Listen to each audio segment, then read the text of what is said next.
Olá! Ele é o fundador da Embrapa, empresa brasileira de pesquisa agrícola. Foi ministro da Agricultura entre os anos de 1974 a 79, durante o governo Ernesto Geisel. Foi eleito deputado federal em 1986 por Minas Gerais e participou da Assembleia Nacional Constituinte. Presidiu a Confederação Nacional da Agricultura e, em 2006, ganhou o World Food Prize, uma espécie de prêmio Nobel para as iniciativas voltadas à alimentação. É o presidente da Associação Brasileira dos Produtores de Milho, a Abramilho, e, atualmente, também compõe o Fórum do Futuro, com várias personalidades que se destacaram para o desenvolvimento do país em vários setores. A casadecaco.com.br conversa com o senhor Alisson Paulinelli. Muito obrigado por nos receber aqui, ministro. Então, vamos começar fazendo um balanço sobre a produção agrícola do país nos últimos 50 anos. O que o senhor destaca de diferencial daquela época e o quanto o país caminhou até hoje? olha, o Brasil, há 50 anos atrás, era um país nitidamente importador de alimentos. Nós somos um país tropical e o nosso clima, as nossas condições de solo, de produção de um modo geral, são bem diferentes de onde o mundo se desenvolveu por 4.000 anos, que foi a região temperada do globo. Embora lá o frio impeça o desenvolvimento biológico por praticamente 6 meses, nos outros 6 meses, esta região adquiriu a capacidade de produzir com alta produtividade produtos de boa qualidade, criaram uma infraestrutura perfeita e, com isso, conseguiram manter a dominância do mercado internacional de alimentos, tanto no preço quanto na qualidade dos produtos. Países tropicais como o Brasil ficavam à margem do processo. O Brasil foi o primeiro país a procurar desenvolver, para sair desta equação difícil, que era a de dependência de alimentos de países muito mais ricos do que nós procuramos aqui desenvolver o que mais havia necessidade: a ciência para o clima tropical. Esta foi a grande chave que o Brasil usou para mudar o quadro internacional como mudou hoje. A criação da Embrapa, que você disse, ela foi fundamental para que o país adquirisse os foros de um país que fosse capaz de trabalhar, de buscar e de lidar com a ciência.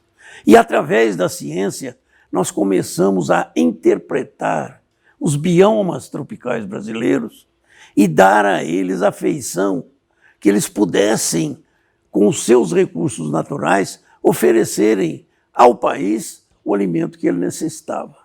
A primeira fase, até a década 80, o Brasil praticamente trabalhou para abastecer o seu mercado. Não existe produção sem mercado. E o mercado era nosso. O Brasil era importador. E até 80 nós trabalhamos para isso e, felizmente, já no início da década 80, as coisas já tinham se equilibrado. O Brasil já estava começando a ter um equilíbrio que aliviava a sua posição incômoda. Nós dependíamos do petróleo, nós dependíamos da tecnologia, nós dependíamos de alimentos. E isso colocava o Brasil numa fragilidade muito grande. Por mais que nós tivéssemos crescido aqui, o dinheiro não era suficiente para pagar todos esses custos. Com o desenvolvimento da agricultura tropical, as coisas começaram a mudar. De um lado, o Brasil se tornou autossuficiente. E de outro, nós começamos a entrar no mercado internacional. A demanda internacional cresceu muito depois de 1978. Um desequilíbrio de clima em todo o hemisfério norte prejudicou a safra nos Estados Unidos, na Europa, na Ásia, em todo o hemisfério norte. E o mundo passou a ter carência de alimentos. O Brasil conseguiu entrar exatamente neste vácuo criado em 68, onde o preço dos alimentos mais do que dobrou no mundo, e nós entramos aí produzindo inicialmente, com uma certa dificuldade, os produtos tropicais. À medida que o tempo foi passando, a ciência evoluindo, a Embrapa, as universidades, os nossos centros de pesquisa, a nossa capacidade científica desenvolveu aqui o que nós estamos chamando de agricultura tropical sustentável. Ela é hoje imbatível. Nós pegamos biomas, por exemplo, como o do Cerrado.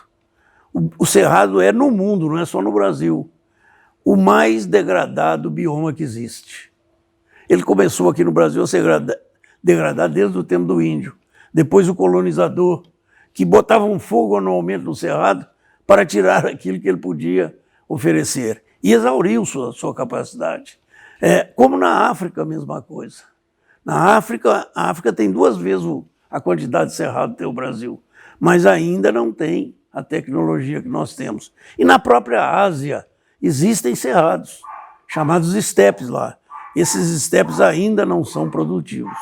O Brasil é o único país do mundo que conseguiu pegar o bioma cerrado e fazê-lo produtivo.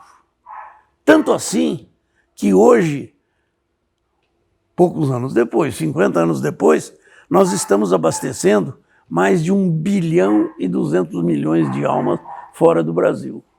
O Brasil passou a ser o foco principal na guerra contra a falta de alimentos.